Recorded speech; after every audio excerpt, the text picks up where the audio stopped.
You're listening to the Animal Heartbeat. My name is Kieran and Jose. Hi, and I'm Jose Nobumatos. This is the world's only podcast dedicated to veterinary cardiology. It's a pleasure for us to be joining the Portuguese Veterinary Cardiology Society conference.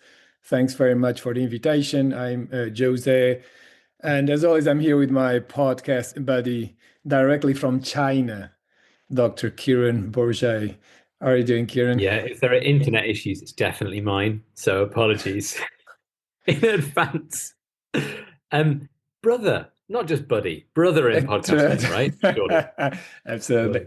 Thanks everybody for coming this morning, coming along and listening to us. We've been asked to present a live episode of the Animal Heartbeat, which is very unusual for us. We've done 2 live events before, and they were panel discussions. But now it's us doing the talking. So what we wanted to do was to discuss and present some top tips or things that we found very useful or very interesting from our interviews with cardiologists over the last 2 seasons. And this is like a little taster for what season 3 will be like.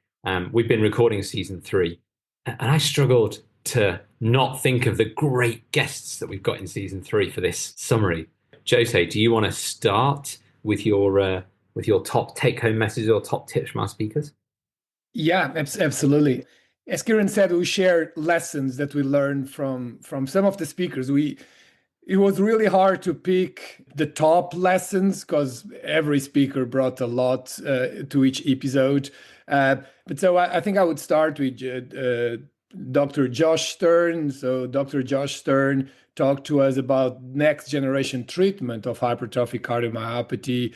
And there were a few take-home messages from there. It was an interesting discussion and dive into... I feel like everything he said was a take-home message for me. Yeah, exactly. It was a lot of very, very cool stuff. But maybe if we start with the basics, we discuss a bit about treatment of obstructive hypertrophic cardiomyopathy. As everyone will know in this conference, hypertrophic cardiomyopathy mimics human HCM in pretty much every aspect, shape and form.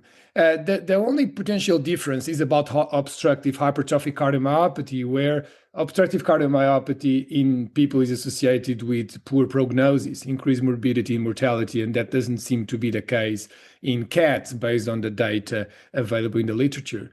But Josh raised the point that the papers out there and the case we see in the clinic, not all of them are severely obstructed. So it's really important to look and target the cats that have severe outflow tract obstruction. As the cats with severe dynamic left ventricular outflow tract obstruction are the ones that are more likely to be persistently obstructed, even when they are at home, not only at the vet, but also when they are at home. So he felt that maybe some of the data out there on obstructive HCM, the cats have been mislabeled. And he would start... And what's your cutoff for obstruction?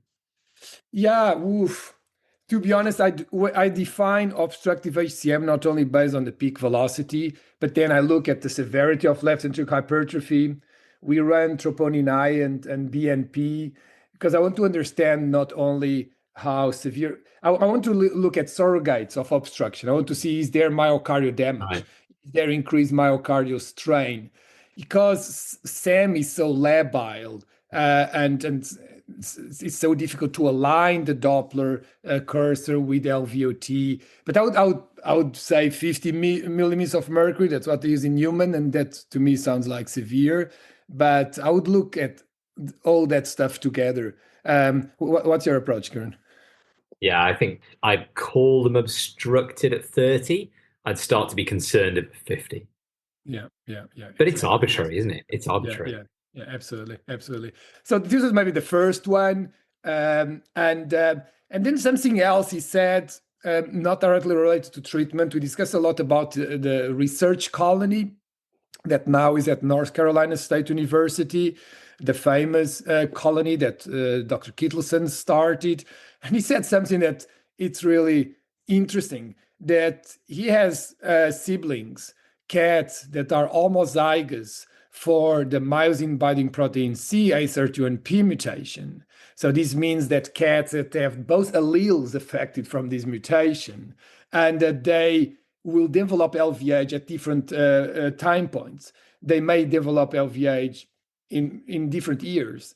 And this is really unbelievable. That just shows that HCM is not just a simple Mendelian monogenic disease. There are many factors affecting which cats will develop hypertrophy, especially because these cats are in the same environment. They share the genetics, they share the environment, and still they develop LVH at different time points. Yeah, it's amazing, isn't it? Even diet's going to be the same for those cats, and activity and everything. Exactly. It's such a well-controlled population cohort. Right. So, and he raised the point that this just is another piece of the puzzle, proving or suggesting that the disease is not as simple as maybe we thought 20 years ago.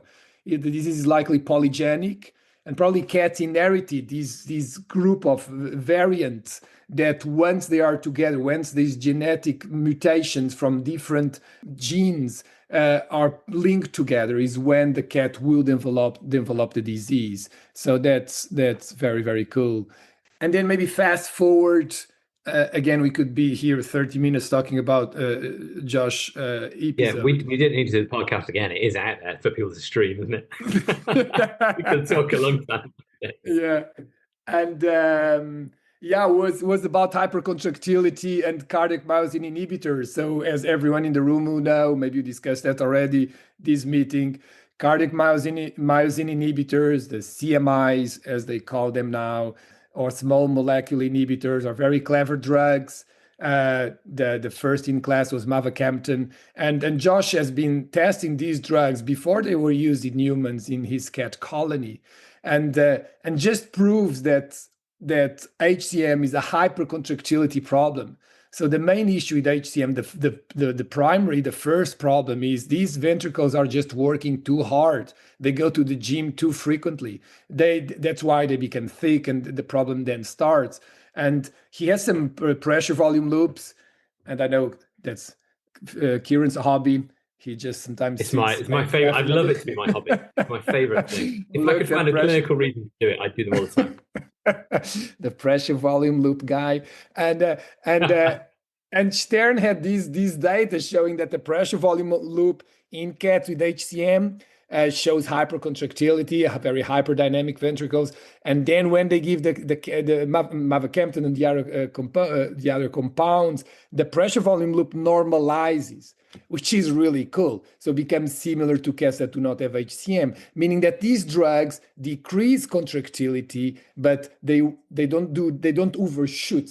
In most cases, they will normalize contractility, which is incredibly clever. Well, I was going to say, it leads me to thinking about rapamycin, which I'm sure is on your list as well. It must be. Yeah, he's next. Tell me, what did you think about rapamycin and what he said? Well, actually, we all know the story about rapamycin, right? We all know that there's promise shown in this trial, and that it's now becoming more easily available, and probably will be available in Europe from the drug manufacturer or producer in some months. What I'm interested in is, should we be using it yet or not? This I think is a challenge, and I don't think, from my perspective, and I think Josh would agree, I don't think we've got the data yet to support using it in the wild population of cats with HCM out there. I think there was some hope shown over a relatively short period of time, but I think it's going to be hard for us not to think about using it, because we're going to have pressure from primary care vets, from breeders, from owners. Internet forums are a strong thing, aren't they? Where do you sit on that whole conversation? Yeah. I think something really important to say straight away is, because we get these questions all the time from referring vets and owners, we should not just use some random rapamycin compound or formulation available in the market. That's really important, because everyone could just grab rapamycin and start in their cats.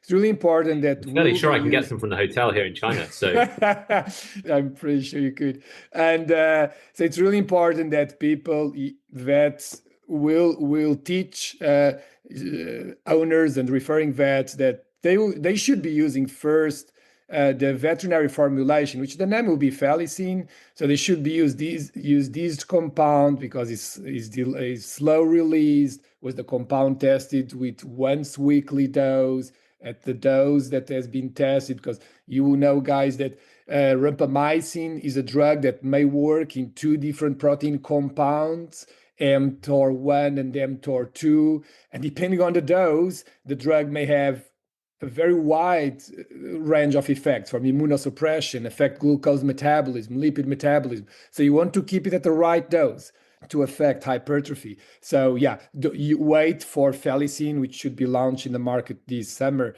But then, yeah, that's a really good question, Kieran. I think I would love to try the drug. So again, the first study was a pilot study. I believe they are very close to complete or to have the numbers to finalize the HALT study, so the multi-center trial. And these will be in stage B. And this is a naturally occurring HCM, isn't it? Exactly. Well, the first pilot study was as well in client-owned cats. He did a lot of work on multiomics in the colony, but the initial pilot study was on client-owned cats, which is a 6-month study. But yeah, and they showed that wall thickness remains stable or decrease in the rapamycin group. So to be honest, I'm so curious about the drug. I would have a serious conversation with the client, share decision as always. And in stage B cats, I may try. And this is important to stress: the drug indication will not be for stage C. The drug should be used in stage B, but there are still many open questions. So yeah, I think I would try. Even though the evidence is not that strong yet. Yeah, it's difficult because there's plenty of drugs we use without randomized controlled trials. Yeah. But there's a randomized controlled trial that's out there that's being completed that we will have data for at some point reasonably soon. Yeah. So there's a big part of me that's tempted just to wait until we have the HALT trial results. But I think it will be hard. I think it will be difficult. And it's exciting if we do have something that can help. I'm very interested in what the recommendation will be for starting it in terms of what is B2, because the feline consensus statement doesn't define B2 apart from saying moderate severe left atrial dilation. Are we starting it in B1 when Phil Fox's work shows 70% never die from the disease? Or are we going to start it in early B2? And if so, what's our cutoff value? And I think that whole conversation is really interesting and to be confirmed, really. Yeah, totally agree. And you're right. And that's where the publication will help us to look at the sub-analysis and see how did it help stage B1 versus B2. Cool. I lost track of time, to be honest. I think we... Let's talk some more about cats. Yeah. So I think that was it. Just the final little thing. Maybe with rapamycin is Josh also has data that rapamycin may affect coagulation and mitochondrial function and autophagy. And wow, that's pretty cool. If the drug would also affect coagulation and coagulation cascade, and that would be mind-blowing. So yeah, watch this space. We'll wait for his data. It's an exciting time, isn't it? And I'm going to completely change tack here. And I'm going to go way, way back to season 1 and talk about Dr. Bussadori and his podcast that we did on aortic stenosis. I was going to say subaortic stenosis, but it wasn't just subaortic stenosis. And actually, that terminology may get us into trouble for some of these cases. So we talked to Claudio about subaortic stenosis. A big thing that I thought was really interesting that has stuck with me is about breed differences. Now, I think we all had a bit of a feel that these breeds will behave a little differently. But what Claudio was discussing, based on his extensive experience in the area and comparative knowledge from children and from adults with acquired aortic stenosis, is that the boxer dog and the golden retriever dog have completely different pathophysiologies of subaortic stenosis. And that's amazing, isn't it? We've talked in the past about aortoseptal angle, and Claudio himself published on aortoseptal angle in boxer dogs.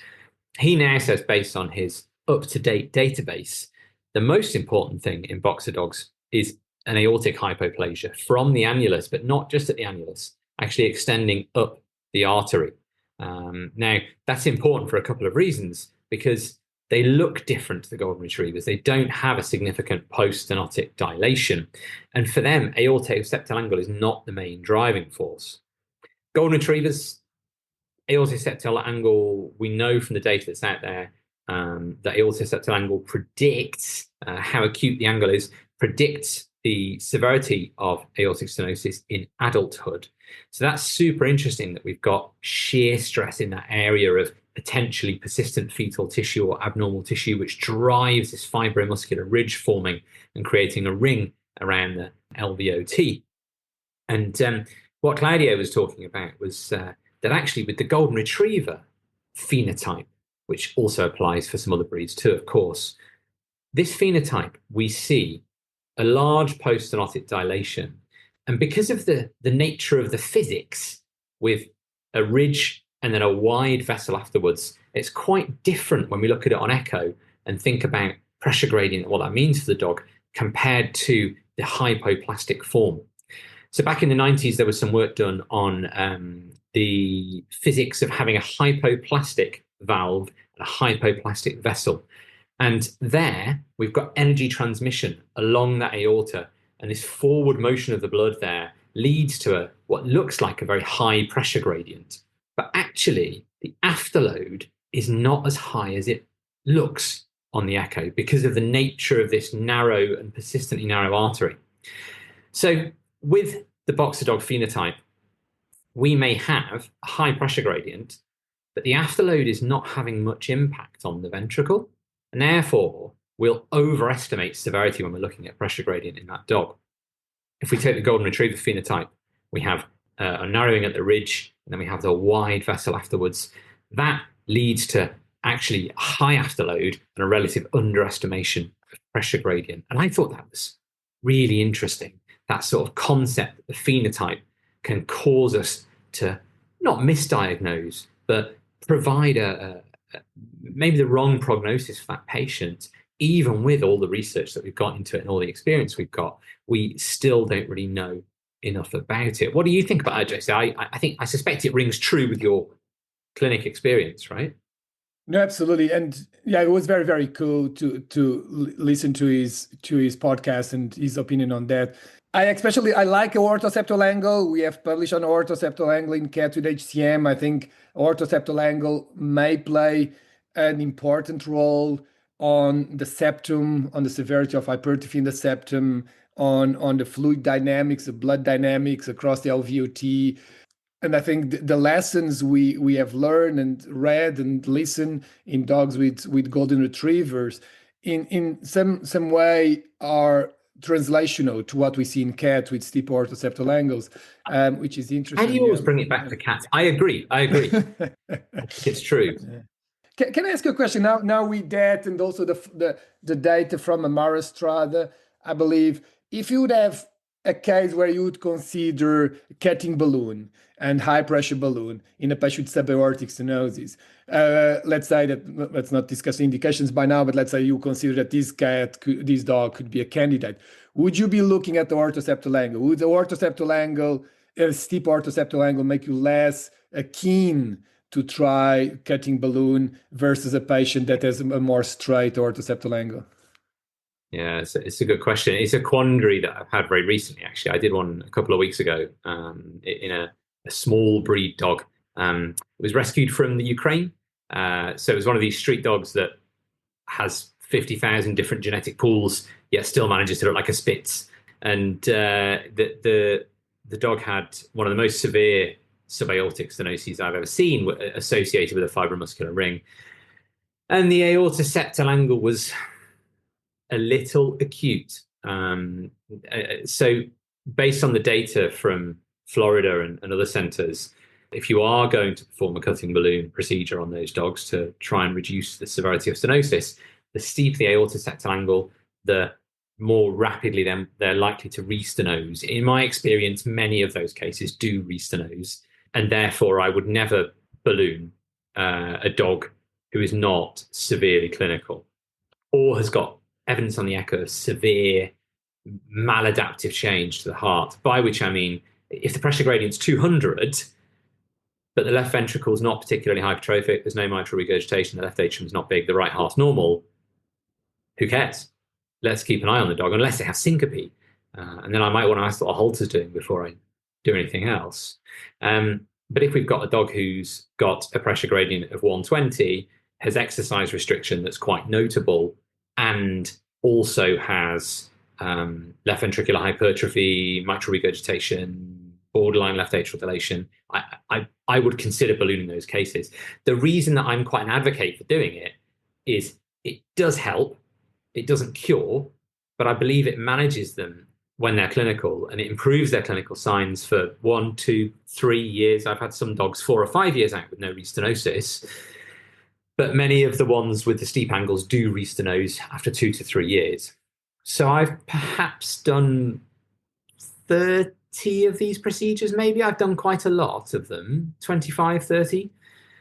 And in every single one, apart from one who died on the table virtually, which was very upsetting, my second procedure, my operator inexperience led to that dog losing his life. But this is a learning curve, isn't it? We all have to acknowledge that. And in every other dog that I've done the procedure in, they've had a massive improvement post-procedure. And that clinical improvement has been maintained for minimum 12 months. And the restenosis does vary. I've forgotten your question. Do I care about aortoseptal angle? I think I do. It makes me caution the owner and manage their expectations of what the next 1, 2, 3 years will bring. I don't think it makes me say I wouldn't do the procedure, because if you have a dog who cannot exercise well and you were able to ask the dog, would you like a year of improved exercise tolerance? I think most dogs would say yes if you gave them the choice. And I'm a great believer in trying to advocate for my patient. I don't think the dog worries about what happens in 12 months. The owner will, and there's a financial outlay there. And there's also the risk that there is a greater risk with an aortic balloon than with a pulmonic balloon, because if you have a cutting balloon in the LVOT and you can't control it well, it can cut the mitral valve. And I say that from personal experience. So we do need to be cautious about these procedures and make sure we recommend them to the right dogs. But I do think those dogs can benefit, and I'm less worried about aortoseptal angle in those patients in terms of preventing me doing it. I definitely caution the owner. It's part of the picture. Thanks for sharing that. I think brilliant. The other tip from Bussadori, and this would be a quick one, is when you're looking for systolic dysfunction in those patients with stenosis and you're monitoring them on serial echo, what he said he finds is the peak velocity, the Vmax, will drop. Sorry, the peak pressure gradient will drop. The mean pressure gradient, so the area under the curve, drops a little bit less. So when you see the difference between the peak and the mean reducing on serial echo, that's telling you the dog's developing systolic dysfunction. Very, very cool. Very, very cool. So yeah, I thought the next one we will discuss, especially because in your conference, we know that you have been talking about diuretics. And so we had Dr. Mark Oyama in the podcast as well, talk about diuretic strategies and overcoming resistance. And he gave us some really nice tips and share with us what they are doing in PEN. And so bring us back to really what are the basics? What's the definition of congestive heart failure? So as you would all know in that room, congestive heart failure is a clinical syndrome caused by heart disease, which is characterized by an abnormal sodium and fluid retention, resulting in edema, right? So the basics is there's heart disease that will cause an abnormal sodium and water retention. So what our diuretics want to do is to get rid of sodium and fluid, full stop. And the way we monitor congestive heart failure treatment and diuretic response is still very qualitative. We don't really have quantitative ways to do that. We look at subjective or qualitative markers such as clinical signs, respiratory rate, thoracic X-rays, and Mark's team has been looking at urinary sodium, which is really, really cool. And there's a large amount of data in humans, and they have published now a couple of papers on measuring urine sodium to assess diuretic responsiveness. And it was an eye-opener to me, really, because it makes a lot of sense. It makes a lot of sense. Yeah. I think that was one of the podcast interviews where we finished recording and he signed off and we both went, wow, that's going to be really interesting. Yeah, absolutely. I think Marissa Ames as well, talking about the RAS and the classic and alternative RAS, but both she and Oyama really revisited or made me revisit something that I wasn't so interested in anymore, I'll be honest. And it was really cool to have that reignited. That we treat every patient with diuretics, don't we, when they're in heart failure? And he made me look at it differently. And something he said, which was, again, something I've really never considered before reading his data, is that a large urine output and volume does not equal proper decongestion. Because when we talk to our clients, we ask, is your dog drinking lots of water? Is he peeing a lot? Yes, great. The diuretics are working. Or if we monitor in our ICU sheets and we see, urine plus, fantastic. This guy, we are winning. But that's not always the case, because if the urine is pretty much free water and not solute rich, if the urine is not getting rid of sodium, then in fact that free water excretion will dehydrate the patient and is not really decongestion them. And that's really, really interesting. And that came to the point that he would recommend monitoring urine sodium. And they do that as a spot and as a spot urine sodium concentration. They would just take urine sample and measure sodium. And they are using that, for example, in acute congestive heart failure treatment. His residents will measure sodium in the first 6 to 12 hours just to see where they are. And then if there's a large, especially, and then to monitor the trend, what is happening to the urinary sodium over the first 24 hours. And they would tailor diuretic therapy based on that, which is really cool for many different reasons, especially because when we start treating patients with congestive heart failure, we wait for 12, 24 hours until we assess, is this working, right? Are we going in the right direction? And we check respiratory rate and so on, but we don't know really if the diuretics are working. So urinary seems like this might be a huge game changer in our treatment of congestive heart failure in the future, measuring urinary sodium. Yeah. I thought that was really powerful. Now, interestingly, thinking about the kidney, our enemy as cardiologists, when we were talking to Michele Borgarelli about the Look Mitral database, and he was one of several people we talked to about registries, wasn't he? We talked a bit about registries to Jens Hegström, and also, in HCM in cats, and then DCM, we talked to Gerhard Wess about large databases. And Michele, I think, might win the award for largest database with outcome data. Jens wins it for 4.2 million cats or whatever it stands at now. But Borgarelli has, from the Look Mitral Registry, over 4,000 dogs with outcome data and survival data. Now, I think most of us know now that probably 70% of those dogs do not die because of mitral valve disease. They have mitral valve disease, they die of something else. And the most important comorbidity in that cohort of dogs is concurrent respiratory disease. And again, I think that sits well with us, doesn't it? As clinicians, we see that quite a lot, and we're aware of how cough affects quality of life. And if quality of life is not perceived to be good, well, duration of life will reduce as part of that, because they're veterinary patients and they get euthanized. But actually, what was very interesting was that azotemia and significant renal dysfunction was reported in fewer than 4% of those dogs in the Look Mitral Registry. And that's interesting because we worry about it.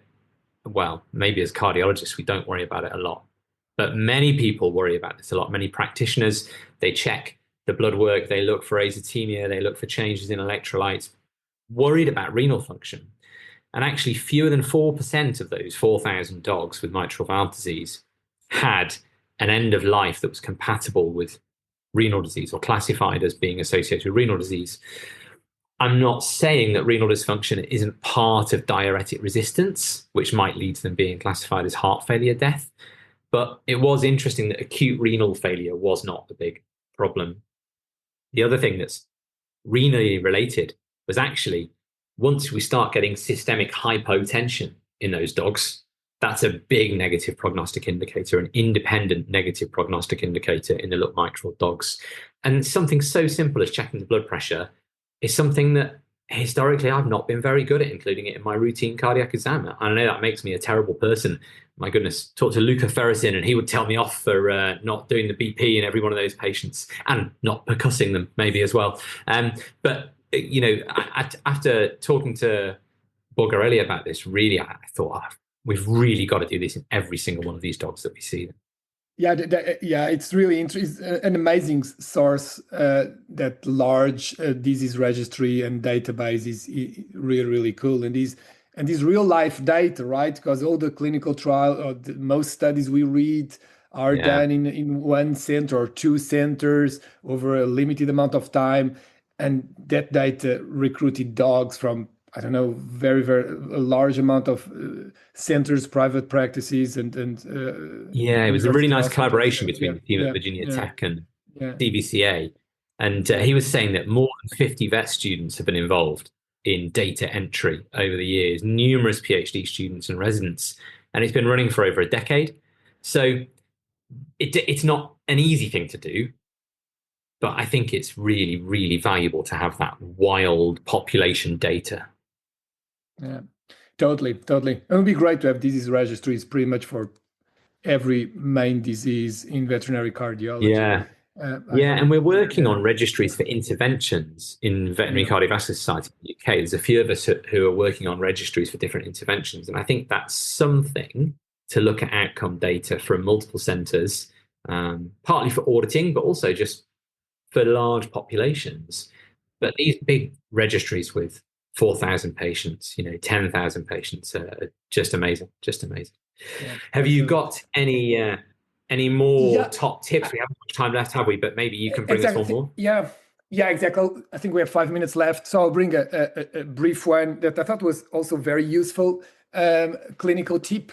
So from Gerhard Wess, Dr. Wess talked to us about dilated cardiomyopathy in dogs. And we talk a lot about screening for DCM and so on. And he said that one echocardiographic variable that he looks in his echo exams when he's reviewing his echoes will be EPSS as kind of a first variable to assess cardiac dimensions and the likelihood of preclinical DCM.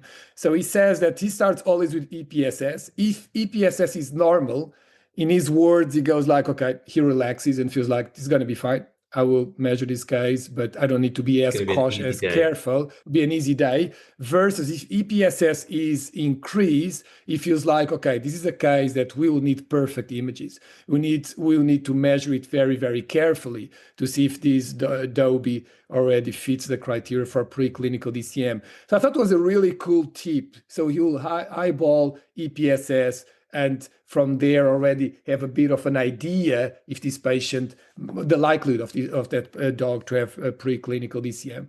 And he generally measures EPSS. Always a long discussion is if you should measure it in short X or long axis. Shouldn't matter if your short X is really good, but a good short X is difficult to get in a deep chest dog such as a Dobie. So be careful, because many times short X are slightly oblique. So he will generally do it in long axis, but either way, you should stick to the view that you are more used to, and that shouldn't matter. So EPSS as maybe a first variable to look at when assessing for preclinical DCM. That was a nice one. I'm going to throw in one extra one at the end, which is actually not name checking anybody at all apart from our listeners, because I think what I have learned, the biggest thing that I have learned through doing the animal heartbeat, and I know we've talked about this, Jose, you and I, but I wanted to share it with everybody.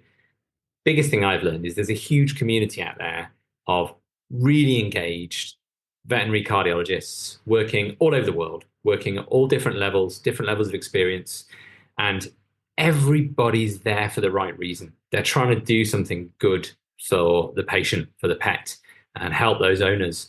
and help those breeds if they're doing research. And I just think that's fantastic. That's a great lesson to learn. So I just wanted to thank anybody out there who does listen to us on a regular basis. And, it's great to have you on board.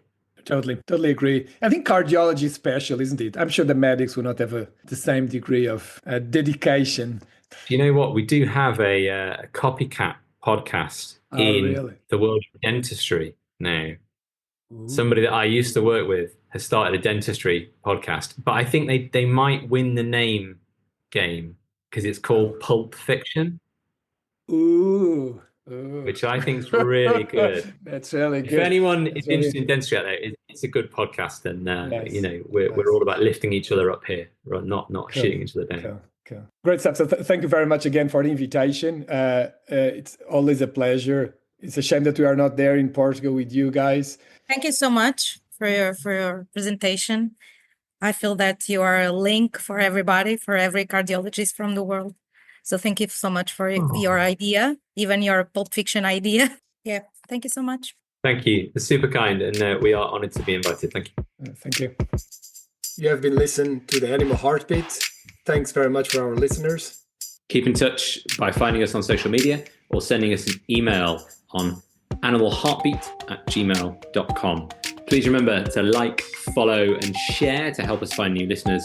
And make sure to check out our previous episodes wherever you get your podcasts from or on our YouTube channel.